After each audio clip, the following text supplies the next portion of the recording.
In March 1943, American bombers in the Pacific missed 97% of their targets, locked in a hopeless routine. Major Ed Larner is done playing by the rules. He revives a tactic that had been banned twice for being too reckless, and then uses it to erase an entire enemy fleet in just 15 minutes. But what forced the Air Force to gamble everything on a method they had already abandoned? At 10,000 feet, American bombers swept over the Pacific, trusting in doctrine and altitude to deliver results. Each bomb released began a slow, silent drop, 30 seconds, sometimes more, before it struck the ocean below. In that half minute, every ship in the crosshairs had time to spot the threat and twist away. Japanese captains, practiced and calm, watched the falling bombs, spun their wheels, and let physics do the rest. A ship at 15 knots could shift course by hundreds of feet before impact. What looked like precision from the sky became theater on the water, splash after harmless splash, geysers rising in neat lines behind retreating hulls. After-action reports from 1942 told the same story, raid after raid. Out of 100 bombs dropped from standard altitude, 3 found their mark. The rest vanished into the sea, wasted on empty ocean. Crews returned to base with empty racks, and no ship sunk. The official hit rate, barely 3%, turned every mission into a numbers game the Allies could not win. The logic was unbreakable. As long as bombers stayed high, the enemy could always dodge. The doctrine, hammered into training manuals and briefings, insisted that safety and accuracy went hand in hand at altitude. The math said otherwise. A bomb took over half a minute to fall from 10,000 feet. Even the slowest destroyer could slide out of the drop zone in that time. Patterns were predictable, and Japanese lookouts learned to read them like clockwork. To the defenders, American raids became almost routine, an air show of distant thunder, more spectacle than threat. In the Pacific, the gap between theory and reality grew wider with every miss. Pilots watched their efforts dissolve into white foam and scattered debris.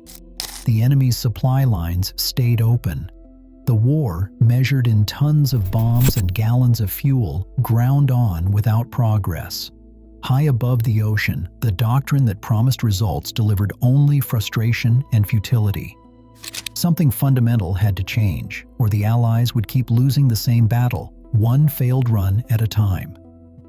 Major Ed Larner, 31 years old and already a veteran of 72 combat missions, stood on the rain-soaked airstrips of the Pacific and weighed the math. The numbers were simple, and they were damning. High-altitude doctrine was a dead end. He saw it in the bomb racks emptied over empty ocean, in the after-action reports tallying near misses and wasted fuel. He told his men, "You cannot kill a shark from a cliff," and the phrase stuck because it carried the sharp edge of truth. If the enemy could always dodge, then the answer was to leave the cliff behind. Larner's answer began with a stone skipping across a pond. He took the idea to the workshop where mechanics stripped the glass noses from B-25s and removed the bombardier's seat. In its place, they mounted 8 50 caliber machine guns, all forward-facing, fed by a tangle of ammunition belts. Each gun spat 25 rounds per second, a wall of metal that could tear through a destroyer's bridge or silence anti-aircraft guns before a bomb even dropped. The bomber, once a lumbering target, became a low-flying predator with the firepower of a small warship. But Larner did not stop at hardware. He rewrote the rules of attack. Instead of climbing to safety, his crews would fly at 50 feet, skimming the waves at over 200 miles per hour. The bomb release point shrank to 300 yards from the target, close enough to see the faces on deck, close enough to feel the shock wave. The bombs skipped once or twice across the water, slamming into hulls below the waterline where armor was thinnest and damage was fatal. Ship speed no longer mattered. The geometry of the attack made evasion nearly impossible. The Pentagon called it reckless. Memos labeled the tactic wasteful and even suicidal. Twice, orders came down to abandon it. But Larner and his crews kept training. perfecting the timing and the nerve it took to fly straight into danger. In the hangars, the ground crews worked by lantern light, logging every modification in grease-stained notebooks. The outlaw's spirit spread because what mattered was what worked. The new B-25s, bristling with guns and loaded with skip bombs, waited for a target that would test everything Larner had built. March 2nd, 1943. The Bismarck Sea churned under gray skies as a Japanese convoy pushed west, 8 transports packed with nearly 7,000 soldiers and 8 destroyers bristling along their flanks. This was not a routine supply run.